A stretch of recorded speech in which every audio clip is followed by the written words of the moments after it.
टूट गया गर्दिश में मैं वो तारा हूँ, हाँ कल से बदल दूंगा खुद को, पर रोज मैं खुद को सहरा हूँ। समर सिंह और आकांक्षा दुबे के बीच ब्रेकअप हो चुका है और ये बात मैं नहीं कह रही बल्कि खुद आकांक्षा दुबे इस बात को सोशल मीडिया पर आकर बता रही हैं। वैलेंटाइन डे के मौके पर मैं एक वीडियो बनाई थी, उसमें कहा था कि आकांक्षा दुबे ने समर सिंह से अपने प्यार का इजहार किया है, क्योंकि आकांक्षा दुबे ने खुद इस फोटो को शेयर करके लिखा था हैप्पी वैलेंटाइन डे हबी। हबी मीन्स हस्बैंड। सुबह सुबह वो फोटो शेयर करके हबी शब्द लिखती हैं और 1 घंटे के बाद वो हबी शब्द मिटा देती हैं खुद आकांक्षा दुबे ही।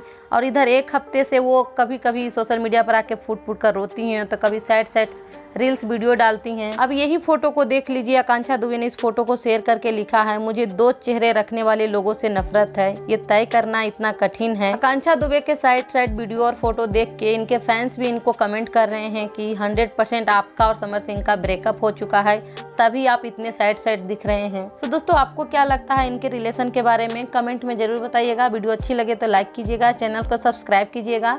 मिलेंगे अगले वीडियो में, तब तक के लिए thank you for watching, bye bye, take care. मैं बस खुद को अपना मानता हूँ, ये दुनिया कैसी है मैं अच्छी तरह जानता हूँ। बन के हवा